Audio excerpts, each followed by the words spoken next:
ايه هي حملة المبيعات رقم 1 في اعلانات الفيسبوك والانستجرام لو انت بتعتمد على تسويق منتجاتك او خدماتك على الموقع الالكتروني؟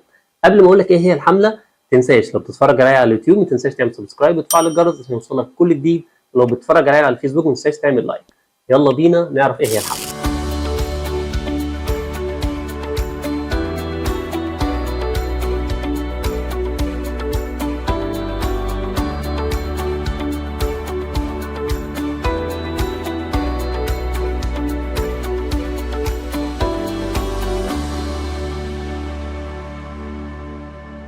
قبل ما اقول لك ايه هي الحمله اللي تحقق لك مبيعات كبيره لو انت بتسوق على الموقع الالكتروني، خليني اقول لك اكتر مشكله بتواجه العملاء. اكتر مشكله بتواجه العملاء ان هم لما بييجوا يعملوا اعلانات دايما بيقولوا لي في معظم الاستشارات احنا عملنا الاعلان وما حققش مبيعات. واجي اشوف طب ليه ما حققش مبيعات، الاقي ان هم دايما بيستخدموا اوبجكتيفز او اهداف ما بيتحققش مبيعات. يعني الاقي ان هو بيستخدم مثلا اوبجكتيف الانجيجمنت ان هو يعمل اعلانات بتهدف مثلا ان هو رسائل، ويجي يقول والله انا جالي رسائل كتير بس ما بعتش منها حاجه، او ان هو يستخدم الانجيجمنت يجي يعمل اعلان تفاعل ويجي يقول برضو ما جاش منه مبيعات. طبيعي جدا ما يجيش مبيعات لان هو اختار الاوبجيكتيف الخطا. دايما انت لو عايز تحقق مبيعات لازم تختار اوبجيكتيف واحد بس، هو السيلز، الهدف منه المبيعات. ودايما برضو عنده ويب سايت ويجي يستخدم اوبجيكتيف مثلا زي الترافيك، يقول انا طب ما انا ممكن استخدم الترافيك ان انا اجيب عدد زيارات كتير للموقع الالكتروني بتاعي عشان كده واعمل منه مبيعات. طبعا ده اكبر خطا، لان هنا انت اخترت الترافيك يعني يجي لك عدد زيارات فقط، هنا يجي لك عدد زيارات فقط. لكن انت لما تختار الاوبجيكتيف اللي هو السيلز المبيعات، هنا انت بتقول للفيسبوك انا عايز ناس تيجي تشتري. طيب هنا ليه السيلز هو الحمله الوحيده اللي تحقق لك مبيعات؟ وبيتحقق ده ازاي؟ اول حاجه لازم تعرفها ان السيلز ده الفيسبوك بيديك حاجه اسمها الفيسبوك بيكسل، ده كود فيسبوك بيكسل، ده بنستفاد منه في حاجتين.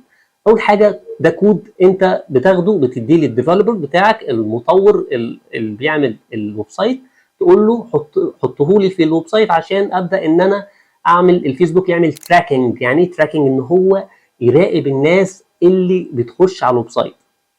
وهنا انت بتقول للفيسبوك انا عايز بتختار ايفنت معين، بتختار ايفنت مثلا البيرشيز مثلا المبيعات، فانت بتقول للفيسبوك انا عايزك تراقب لي الناس اللي اشترت. او تقول له مثلا انا عايز الايفنت الحدث، انت بتقول له عايز الحدث اللي هو الاد تو كارت، الناس اللي دخلت وحطت الكريدت بتاعتها واضافت للسله بس ما اشترتش. فهنا انت بتبدا ان انت تعرف تحسب عدد الناس اللي هي اشترت منك، فانت بتقيس عشان تعرف انت الكامبين دي نجحت ولا خسرت. عدد الناس اللي هي دخلت عملت اد تو كارت، عدد الناس اللي دخلت على البيج فيو شافت بس البيج بتاعتك. فاول حاجه بتستفيد منها من الفيسبوك بيكسل ان انت بتعرف مين هم الناس، عدد الناس اللي اشترت وعدد الناس اللي عملت اد تو كارت وعدد الناس اللي عملت بيج فيو. واي حاجه تانية انا ببقى عايز اعرف ايه التحليل بتاعها واقيسها عن طريق الفيسبوك بيكسل. طيب الحاجه الثانيه بقى اللي هي بتديني قوه في المبيعات ان الفيسبوك بيكسل ده الفيسبوك بيبدا يشوف، يتتبع الناس اللي دخلت على الويب سايت ويشوف مين الناس اللي اشترت من على الويب سايت، ويبدا يشوف خصائص بتاعتهم ويعرف ايه هي السلوكيات والبيهيفير بتاعهم، ويخش على الفيسبوك ويبدا يجيب ناس شبيهه للناس اللي اشترت مني على الويب سايت، فبالتالي يبدا يجيب مبيعات. فبالتالي الاعلان يبدا يتحسن، كل يوم يجيب مبيعات، كل يوم يجيب مبيعات. فده قوه الفيسبوك بيكسل، ان في الاوبجيكتيف ده ان بيحقق لي دايما مبيعات باستمرار، على عكس اي اوبجيكتيف تاني او اي هدف اعلاني تاني بيبقى مش هدفه الاساسي المبيعات.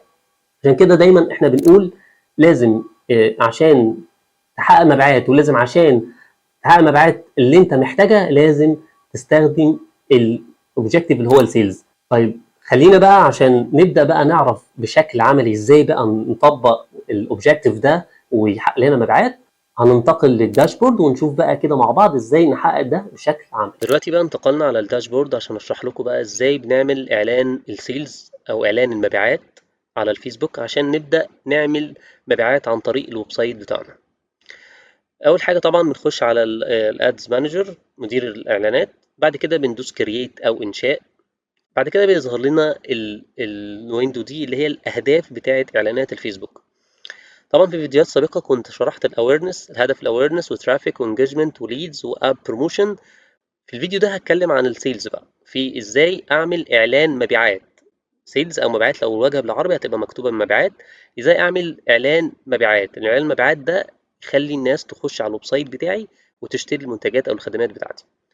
وده طبعا زي ما قلنا قبل كده ده اقوى انواع الكامبينز، وهو اساس اصلا المبيعات. يعني انا لو انا عايز اجيب ناس تشتري المنتج او الخدمه بتاعتي، يبقى لازم استخدم الاوبجكتيف ده. غير كده اي اوبجكتيف تاني هو مش مبيعات، هو حتى هو كاتب هنا سيلز مبيعات، اي حاجه تانية مش مبيعات. طيب ايه اللي احنا نشرحه في الفيديو ده؟ الفيديو ده السيلز، هنشرح السيلز. هنلاقي إن على اليمين كده مكتوب conversion، دي التحويلات، الاعلانات التحويلات. في مكتوب كاتالوج سيلز، هنشرح في فيديوهات جايه عن الكاتالوج سيلز فيديو لوحده. في برضو الماسنجر، هنشرح في الفيديو ده برضو الماسنجر والانستجرام والواتساب والكولز. طيب اول حاجه بندوس على السيلز او المبيعات، الهدف اهو. بعد كده ادوس كونتينيو. بعد كده بيظهر لي الويندو دي، الويندو دي مكتوب فيها حاجه اسمها ادفانتج بلس شوبينج كامبين. دي بتبقى قويه جدا برضه، هشرحها في فيديو لوحده. لكن في الفيديو ده هنتكلم عن المانيوال سيلز كامبين. بندوس نختارها، بعد كده ندوس كونتينيو، متابعه. بعد كده بتفتح لنا الويندو دي. ده طبعا الكامبين ليفل، مستوى الايه الكامبين او الحمله الاعلانيه. بنخش على الادسيت او المجموعه الاعلانيه، بندوس عليها اهو. بعد كده بيظهر لنا الويندو دي، طبعا بنحدد اسم الادسيت بتاعتنا، المجموعه الاعلانيه. بعد كده هنا بقى بنختار بقى احنا محتاجين ايه. انا كده بقول للفيسبوك انا عندي ويب سايت، فانا عايز العميل يشوف الاعلان بتاعي بتاع الفيسبوك، بعد كده يدوس اوردر ناو مثلا او ليرن مور ايا كان. بعد كده يخش الاعلان يحوله بقى يوديه على طول على الويب سايت بتاعي ويشتري المنتجات او الخدمات بتاعتنا. ده اللي احنا هنتكلم فيه النهارده، وده هو اساس المبيعات. او ان انا عندي اب، عندي ابلكيشن، فبقول للفيسبوك انا عايز العميل يشوف الاعلان بتاعي، بعد كده يدوس على البوتن، الزرار بتاع الاعلان، ويتحوله من الاعلان الفيسبوك للابلكيشن بتاعي. فانا كده هنا محتاج ان انا اكتر يجي لي مبيعات كتير على الابلكيشن، لكن فوق يجي لي مبيعات كتير على الويب سايت بتاعي. تحت هنا برضو هنلاقي اللي هو ويب سايت اند اب، يجي لي مبيعات على او تحويلات على الويب سايت والابلكيشن. هنا هنلاقي ان المسج اب، ودي بيجي لي مبيعات او تحويلات على الايه، على الماسنجر او انستجرام او الواتساب، وهنشرح ده تاني، هنشرحه ده بالتفصيل. وهنا الكولز، ان انا يجي لي مكالمات هدفها السيلز، هدفها المبيعات، او هدفها تحويلات ناس تبقى قريبه جدا ان هي تشتري المنتج او الخدمه بتاعتي، تكلمني. فهي الناس دي تبقى جاء عندها يعني جديه، عندها ان هي ممكن تشتري، قريبه جدا ان هي تشتري المنتج او الخدمه بتاعتي.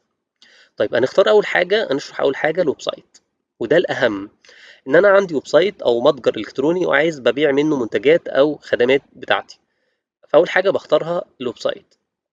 بعد كده بنزل كده، بنلاقي في حاجه اسمها البرفورمانس جول. يعني ايه performance جول؟ ده الهدف الاعلاني او الهدف اللي الفيسبوك بيقول لك انت محتاج مني ايه، محتاج مني ايه اعمله لك. اكنه سؤال بيساله لك، انت محتاج مني ايه اعمله لك. فهنا بنبص كده، لو دوسنا كده هنلاقي ان اول حاجه ظاهر لي ان maximize number of conversions. هو بيقول لك بيديك اختيارات، انت محتاج مني ان انا اجيب لك اكبر عدد من التحويلات على الويب سايت، ان يجي لك اكبر عدد من الناس تشتري، ولا لو نزلنا تحت بقى هنلاقي مكتوب maximize value of conversions، ده بيجي لك اكبر عدد من التحويلات اللي ليها قيمه كبيره. ودي طبعا مش مفتوحه، لان دي ما تتفتحش غير لما البيكسل، الفيسبوك بيكسل، الكود بتاع الفيسبوك بيبدا ان هو يفهم الناس اللي بتشتري من الويب سايت. فكل ما كان في داتا بقى اشترت كتير، بيعرف بقى هي مين افضل ناس بيشتروا منك بقيمة كبيرة، ويبدأ ان هو يركز لك عليهم في الاعلانات بعد كده، ان هو يجيب لك افضل ناس بتشتري بكميات وبفلوس افضل وبقيمة فاليو اكبر. وطبعا في اهداف تانية، في اهداف تانية برضو هنا دي، بس احنا ما بنستخدمهاش لان احنا الاساس عندنا ان احنا عايزين convergence تحويلات او مبيعات. هنا بقى الهدف مثلا زي maximize number of landing page views، ده اللي هو ان بيجيب لك اكبر عدد من الناس تتفرج او تشوف فيو، بتشوف اللاندنج بيج بتاعتك، بتشوف بس الصفحه، هي ما اشترتش، هي بتشوف، ممكن تشتري ممكن ما تشتريش. الهدف الاساسي بالنسبه له هو يجيب لك اكبر عدد الناس تشوف بس ايه البيج الصفحه. هنا maximize number of link clicks، ان هي بتجيب لك اكبر، هو يقول لك انا هجيب لك اكبر عدد من الناس اللي هي تعمل تدوس على البوتن الزرار بتاع الفيسبوك. فكده كده بقى لينك كده الداس كليك، ده كده الداس كليك. ممكن بقى هم يكون يخشوا على الويب سايت، او يكون النت يقطع مثلا عندهم فما يظهرش ما يظهرش ان هم دخلوا على الويب سايت يشتروا او ما يشتروش، هو ملوش دعوه، هو الهدف عنده ان هو الناس تدوس على الايه، على الاعلان، ملوش دعوه بقى بعد كده. فعشان كده بيبدا يعد لك الناس اللي داست على ايه البطن بتاع الاعلان وراحوا على الويب سايت، ايا كان بقى هم فعلا راحوا على الويب سايت ولا ما راحوش، هو ملوش دعوه، هيحاسبك على الكليكس بس، النقرات، عدد النقرات بس. اللي بعديه فيه ماكسمايز ديلي يونيك ريتش، ده بيوصل لاكبر عدد من الناس، ريتش وصول اكبر عدد من الناس اللي هم الوصول القوي، ان هو بيحاول في اليوم الواحد يوصل لاكبر عدد من الناس.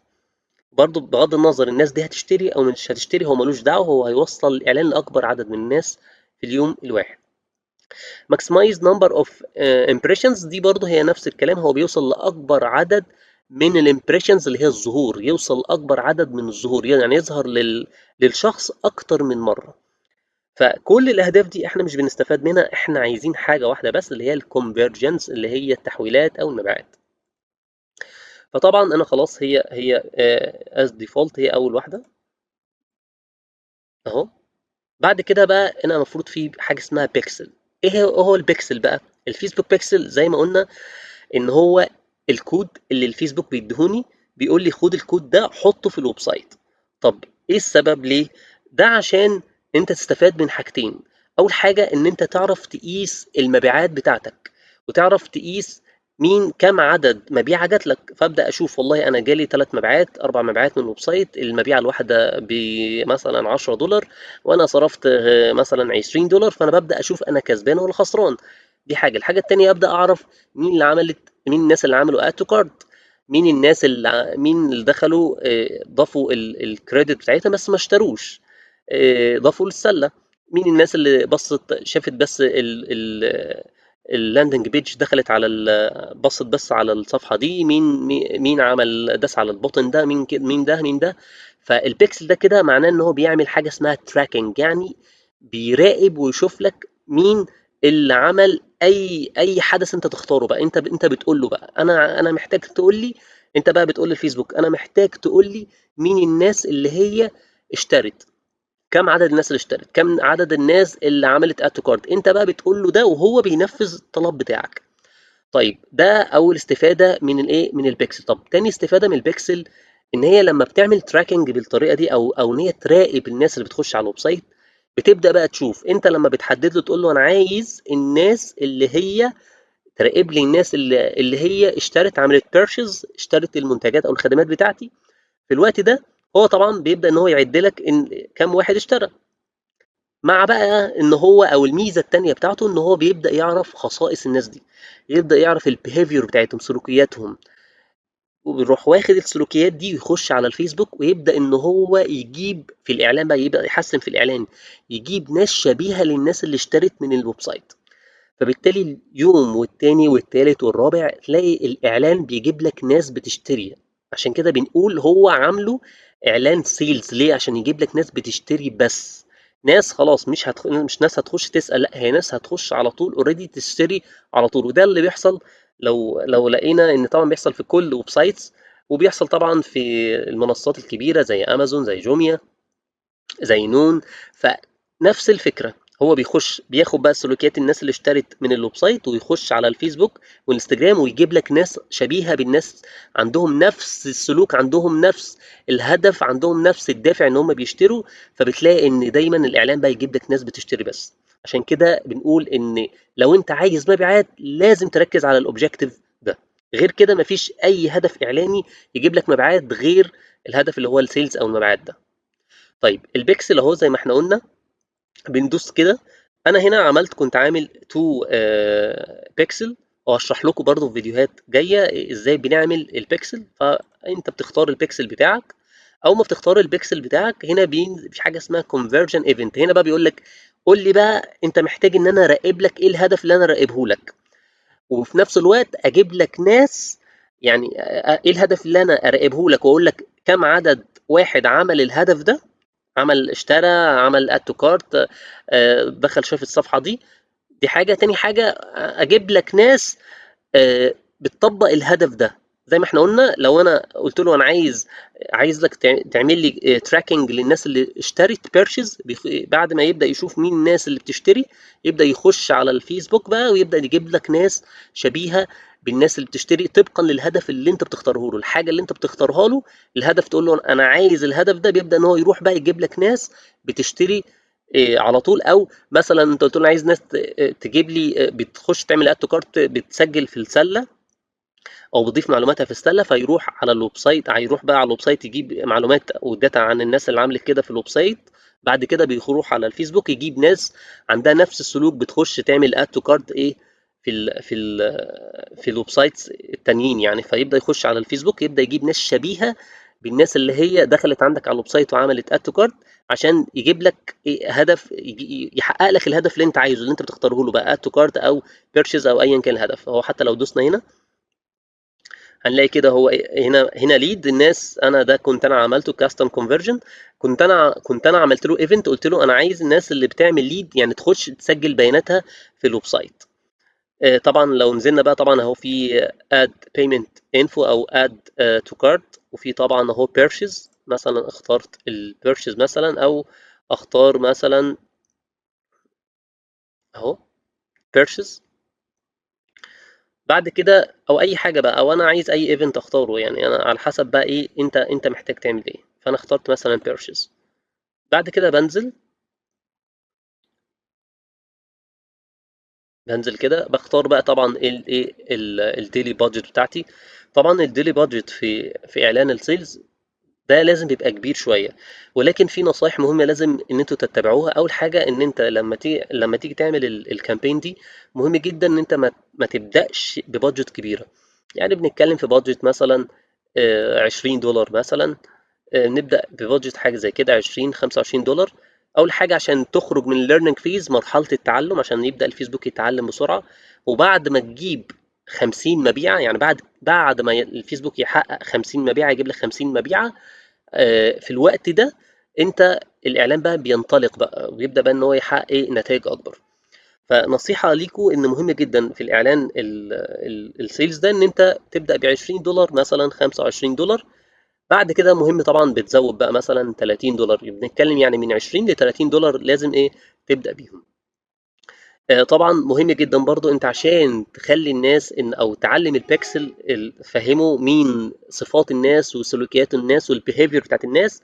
تبدا باعلان، او تبدا بان انت تعمل ترافيك كامبين، تخلي بس الناس تجيب زيارات كده، تخلي الناس تخش على الويب سايت عشان البيكسل يبدا يفهم ويعرف الناس. بعد كده تيجي تعمل الاعلان ده، هيتحقق معاك نتائج كبيره جدا بقى بعد اعلان الترافيك. بعد كده بننزل طبعا، احنا بقى قلنا بنحط هنا البادجت بتاعنا. وطبعا زي ما احنا قلنا قبل كده في فيديوهات سابقة، ان احنا بنشتغل بالديلي بادجت، ما بنشتغلش باللايف تايم بادجت. بعد كده بننزل عادي خالص، بنعمل الاعلان بتاعنا عادي، نحط بقى اللوكيشن، ونعمل بقى نحط بقى ايا كان بقى، هنحط مثلا انترست مثلا، نحط ماركتنج مثلا، ماركتنج. ونبدأ بقى ايا كان بقى الحاجة اللي احنا عايزين نستهدفها اهو.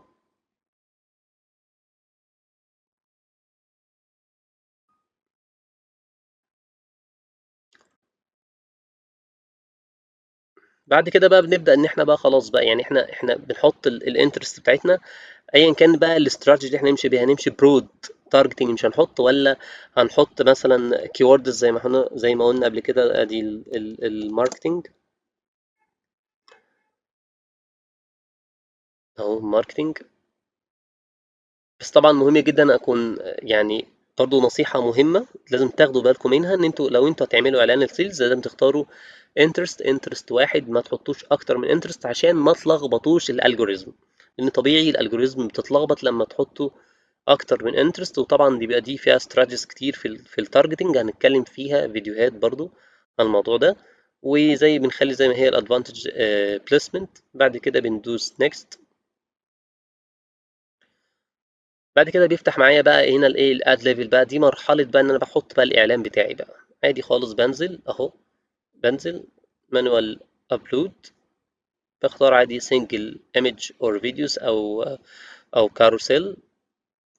طبعا هنا المالتيبلاي ادفرتايزر ادز، هنا ان بيقول لك ان هو الاعلان بتاعك بيظهره جنب او مع اعلانات المنافسين. دي ساعات بشغلها وساعات ما بشغلهاش، فما فيهاش مشكله، وهعمل برضو فيديو عليها. بعد كده هنا بنحط بقى الايه، نحط التكست بتاعنا بقى اللي هيظهر التكست اللي احنا بنحطه اهو، النص اللي احنا بنحطه في الاعلان. بعد كده نحط الهيدلاين برضو. بعد كده نحط الديسكريبشن. بعد كده بقى بننزل بقى تحت، نحط بقى هو لازم انا عايز اعلان ده ويب سايت، فبحط الايه، بحط اليو ار ال بتاعي بتاع الويب سايت اهو، ده بتاع ادفانسد الويب سايت بتاعي اهو. بعد كده بحط نفس اليو ار ال هنا، ده اليو ار ال بتاع الشركه بتاعتي هنا. بعد كده بحط برضو اليو ار ال برضو نفسه، مفيش اي مشكله خالص، او اختصار ليه مفيش اي مشكله. ده اللي هو بيظهر في الاعلان، يعني ده هنلاقيه ظاهر كده في الاعلان مكتوب ديسبلاي لينك، ده اللي هو ايه اللينك اللي يظهر في الاعلان. اختار بقى طبعا هنا ما اخترناش صوره، اختار صوره اي صوره بقى، بدوس اد ميديا، بعد كده اد ايمج، اختار اي صوره مثلا دي او ده. نيكست اهو. بعد كده بدوس نيكست.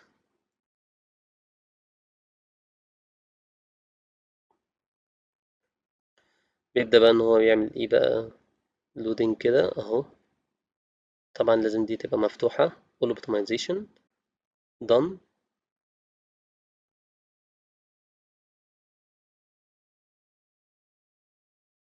بس كده خلاص، انا حطيت بقى ادي الصورة بتاعتي اهو والتكست. بعد كده بنزل بقى تحت، حطيت الويب سايت بتاعي بتاع الشركة بتاعتي. وبعد كده هنا الديسبلاي لينك، بحط برضو الويب سايت اللينك بتاع الويب سايت اللي هيظهر هنا كده.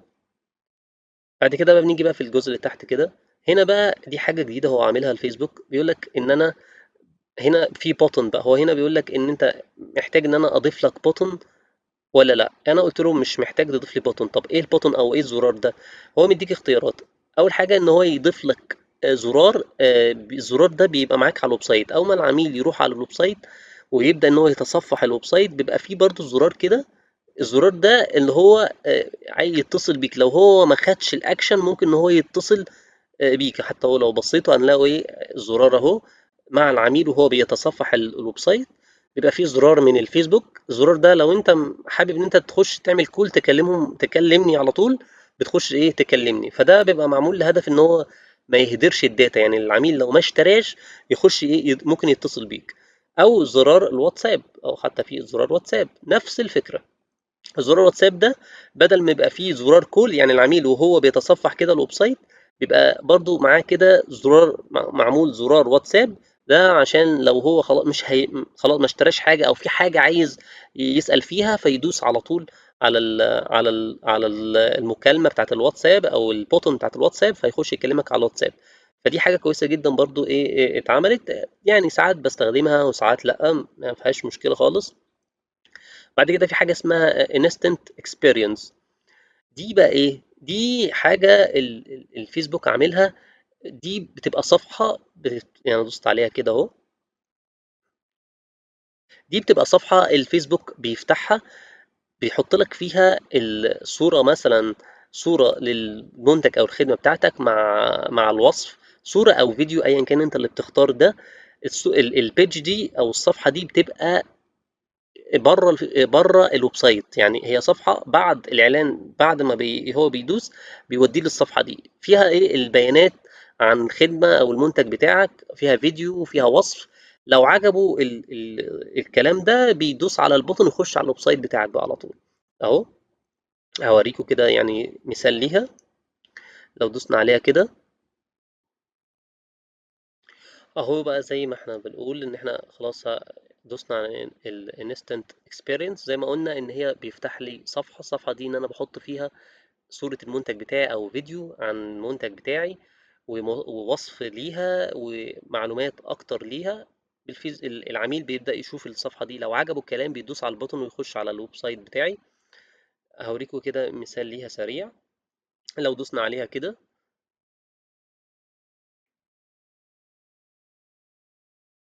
بعد كده بندوس create new. بنعمل بقى ايه، بنبدأ ان احنا بننشئها، احنا اللي بنبدأ ننشئها. اهو نعمل custom instant experience، احنا اهو بننشئها من الاول. بعد كده بندوس next.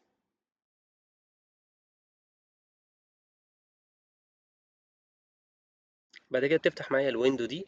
ببدأ بقى ان انا اضيف بقى الحاجة اهو، add component. ببدأ بقى انا اختار، هو بيقول لي انت عايز تضيف ايه، اقول له والله انا عايز صورة وادوس اوكي. بس وهنا بقى ببدأ احط اليو ار ال بتاعي، ببدأ ان انا احط الصورة بتاعتي. وعايز اضيف كلام بضيف تاني، بدوس add component، وببدأ بقى ان انا ايه اضيف. لو عايز اضيف فيديو اضيف اهو، حتى في فيديو. اضيف بوتن، اضيف تكست اضيف. ودي بتبقى صفحة كده فيها يعني بتخلي العميل ان هو يعرف الحاجة اللي هو هيخش عليها، كنوع من ان هو بيجذب انتباهه اكتر. عجبه الكلام، عجبه الحاجة، بيدوس على طول عشان يخش الحاجة اللي هو عايز يخش عليها. بس كده بقى، ده اللي احنا ايه، دي الانستنت اكسبيرينس. نضيف صورة بقى، نضيف كلام، نضيف فيديو، ايا كان. نخرج بقى منها. طبعا هنختار الويب سايت، احنا مش عايزين الجزء ده. طبعا بقى نحط اليو ار ال هنا ده في الويب سايت. بس ما بنعملش اي حاجة تاني خالص. بعد كده بندوس بابلش وخلاص، مفيش اي مشكلة خالص. كده انا بعمل الاعلان بتاعي على الويب سايت ان الناس هتروح على الويب سايت بتاعي. طبعا هنا اليو ار ال، هنا اليو ار ال اللي انا البيج بتاعتي اللي انا عايز العميل يروح عليها، الصفحة بتاعت الويب سايت اللي انا عايز العميل يروح عليها. طبعا هنا بروح انا على الويب سايت، الصفحة اللي انا عايز العميل يروح عليها، باخد اللينك كوبي كده. وبعد كده باجي اروح ايه، حطه في الجزء ده كده، وبحطه هنا برضو وخلاص. طيب ده اعلان الويب سايت. ايه بقى الاعلان بقى التاني؟ هنرجع للمجموعه الاعلانيه او الاد سيت. ايه الاعلان بقى اللي هو المسج بقى واعلان الكولز؟ هنلاقي ان اعلان المسج، طبعا اعلان المسج في ان انا ممكن اروح اعمله من الاوبجيكتيف اللي هو الانجيجمنت، او اعمله من الاوبجيكتيف اللي هو السيلز. طب ايه الفرق؟ الفرق ان الاوبجيكتيف اللي هو السيلز، عدد الرسائل، طبعا بيجي لك عدد رسائل. معظم الرسائل دي بتبقى ناس قريبة، سلوكياتهم قريبة ان هم يشتروا. فانت لما تكون عايز تعمل سيلز طبعا، وعايز ناس تبقى عندها سلوك ان هي تشتري، الافضل ان انت تستخدم السيلز برضو هنا. ولكن بتبقى هنا سعر الكواليتي طبعا بيبقى عالي بتاع العميل، وهو قريب قوي ان هو يشتري. آه، بس طبعا الكواليتي السعر بتبقى عالية شوية، يعني الريزلت، الكوست بير ريزلت نفسها بتبقى عاليه شويه. ولكن طبعا انت لو جالك عميل من رسائل بس، عميل ممكن يشتري الحاجه، هو افضل طبعا. ولكن اكيد هو مش بيبقى زي الويب سايت. لا، الويب سايت هو لا، عميل بيشتري بيعتمد على البيكسل. لكن المسج هنا بيبقى فيه حاجتين فيها. في طبعا بتختار هنا الصفحه بقى كده، والواتساب ولا ماسنجر ولا انستجرام.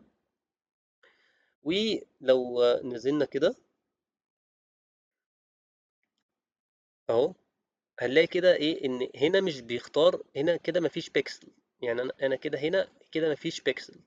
تمام. ولكن هو الموضوع بيبقى اختياري. يعني ايه اختياري؟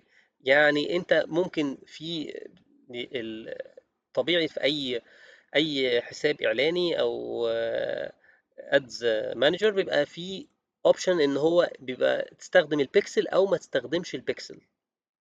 يعني ده بيبقى اوبشن، وحتى بيبقى كاتب لك كده اوبشنال، انت عايز تستخدم البيكسل ولا ايه ما تستخدمش البيكسل. ولكن هنا في الحساب الاعلاني عندي هنا هو مش فاتح لي الحته دي، لكن اي طبيعي ان هو بيفتح لك الجزء ده. يعني انت بتبقى عايز ان انت تستخدم البيكسل ولا لا. طيب هنا بيستخدم لو مثلا في اوبشن ان انا استخدم البيكسل، يبقى ايه فايده البيكسل في الحته دي؟ هي فايدتها في الحته دي ان البيكسل هنا بيشوف مين الناس اللي هي بتشتري منك من الويب سايت، ويعرف سلوكياتهم برضو. فبالتالي انت لما بتيجي بتختار البيكسل وبتختار الايفنت بتاعه ان هو الشراء، وتيجي تختار بقى ان هو عايز الناس تجي لك اكبر عدد من المسج، ما سيلز، مش ما يجولكش الناس تخش على طول على الواتساب تكلمك، ما يخشوش على الويب سايت يشتروا من الواتساب. في الحالة دي ان البيكسل بيجيب لك ناس بقى قريبة ان هي تشتري جدا، لان هو بيبقى عارف الداتا بتاعت الويب سايت. فقوة الجزء ده في ان انت يبقى عندك بيكسل وعندك ويب سايت، فبدل ما الناس تجيبهم ان هم يشتروا الخدمه او يطلبوا الخدمه من الويب سايت، بيطلبوها عن طريق المسج. ولكن طبعا برضو بدل كده كده انت هتستخدم البيكسل، فهو الافضل ان انت تستخدم الويب سايت. ممكن دي بتعمل كده برضو كل فتره، انت تستخدم الجزء ده، بس في حاله طبعا ان انت يكون عندك ويب سايت والبيكسل حفظ الداتا بتاعه الويب سايت، تبدا تعمل اعلان كامبين. المسج كامبين ده طبعا بيجيب لك نتائج حلوه جدا، لانه بيجيب لك الناس اللي بتشتري. ولكن زي ما احنا قلنا ده الويب سايت ده رقم واحد، لا غنى عنه. الجزء ده ممكن ان انا بعمل موضوع المسج ده في حاله ان انا ببقى عايز الناس تستفسر مني اكتر. عايز في اكتشفت الناس بتخش على الويب سايت وما بتشتريش، ففي الحاله دي ان انا بستخدم الاوبجكتيف ده او النوع ده من المسج عشان اسمع الناس، اشوف ايه اعتراضاتها، في الاخر ان هم ايه اخليهم يشتروا. طيب ده بالنسبه للمسج. بالنسبه بقى للكولز بقى، بالنسبة للكولز هي نفس الفكرة. وطبعا احنا قلنا هنا المسج، لو دوسنا على المسج ابس ودخلنا كده على الاد ليفل، على الاعلانات، هننزل كده. الاختلاف يعني هنلاقي ايه؟ الاختلاف ان انت بس بتعمل المسج تمبل، ان انت بتودي الناس ايه على التمبل كده، يشوفوها. اهي مثلا اهو مناقشات عشان تبدأ تناقشهم، وتبدأ ان انت ايه تبدأ ان انت تعرف ايه الاعتراضات بتاعتهم لو انت حسيت ان في مشكلة في اعلان الويب سايت، السيلز اللي بيروح على الويب سايت. طيب نرجع للادسيت، المجموعة الإعلانية. نختار كولز، انا عايز الناس تشتري بس عن طريق الفون. هنلاقي ان هو هنا حتى كاتب بيرفورمانس جول، انت عايز مني ايه، وهو مش فاتح لك بس غير ان هو هيجيب لك اكبر عدد من المكالمات. فهنا انت بتقول له انا عايز اكبر عدد من المكالمات. لو رجعنا للمسج هنلاقي نشوف هو هنا هيكون جايب لي ايه. جايب لي اهو، جايب لي ماكسمايز نمبر اوف كونفرزيشن، اكبر عدد من المحادثات. وهنا مش بيجيب لك مبيعات، هو يجيب لك محادثات، ناس هتكلمك بس ناس قريبه ان هم يشتروا منك. لكن طبعا لو احنا رجعنا بقى كده على الاوبجيكتيف اللي هو الويب سايت، انا بوريكم بس الفرق ما بين كل نوع من الانواع دي. هنلاقي انه هنا كاتب ايه ماكسمايز نمبر اوف كونفرجنز، اكبر عدد من التحويلات. فطبعا اكيد انا عايز تحويلات مبيعات، عشان كده بقول لكم ان ده هو افضل نوع او افضل استخدام تستخدموه. لو رجعنا للكولز كده عشان اوريكم برضه الفرق، ورجعنا للاد ليفل اهو، دوسنا على الاد ليفل، هنلاقي ان هو هنا كل حاجه زي ما هي، بس هنا بيقول لك حط كود الدوله وحط ايه، حط رقم التليفون. بس هو ده الايه، ده الاختلاف ده، او ده الاختلاف ما بين الثلاث انواع اللي فاتوا. طبعا اكيد انا ريكومند اللي هو الويب سايت، لان ده اقوى حاجه. وانت تبدا انت تعمل بقى الايه البيكسل، وتبدا ان انت توجه الفيسبوك وتقول له انت محتاج ايه بالظبط. ان شاء الله في الفيديوهات الجايه بقى هبدا ان انا اعمل لكم بقى عن الجزء بتاع البيكسل ده بالتفصيل، ازاي بننشئ البيكسل وازاي بنربطه. وده طبعا ممكن ان انت تربطه او ان انت تخلي ديفلوبر هو يربطه لك. وده انا هبدا ان انا اشرح لكم الجزء ده. وبكده كان ده الشرح كامل للاوبجكتيف سيلز. مهم جدا ان انتوا تعملوا ويب سايت. لو ما عندكش ويب سايت لازم تعمل ويب سايت، لان انت بتضيع من عليك فرص كبيره جدا في ان انت تحقق مبيعات ايا كان الجزء اللي انت، او ايا كان المنتج او الخدمه اللي انت بتبيعها. لازم تعمل ويب سايت ولازم تستخدم الاوبجكتيف ده. هيحقق معاك نتائج كبيره جدا لو انت فعلا محتاج مبيعات ومحتاج ان انت تكسب من الاعلانات ايا كانت المنصه، فيسبوك، انستجرام، سناب شات. كده كده هشرح لكم برضه الهدف ده موجود في باقي المنصات، هشرحه لكم، وهو الأهم، وهو الهدف المبيعات. أنا بسميه هدف المبيعات لو أنا عايز أبيع. كده هو شرحت لكم كل تفصيلة في الجزء ده. وبكده نكون عرفنا ايه هي حملة المبيعات اللي تحقق لنا أكبر مبيعات ممكنة من إعلانات الفيسبوك والإنستجرام. لو أنت بتسوق لمنتجاتك أو خدماتك على موقع إلكتروني، ما تنسوش اكتبوا لنا في الكومنت ايه هي الموضوعات اللي انتوا حابين نتكلم فيها في فيديوهاتنا الجايه. ولو عجبك الفيديو وبتتفرج عليا من على اليوتيوب، ما تنساش تعمل سبسكرايب وتفعل الجرس عشان يوصلك كل فيديوهاتنا الجديده. ولو بتتفرج عليا من على الفيسبوك ما تنساش تعمل فولو. واشوفكم على خير في الفيديو الجاي.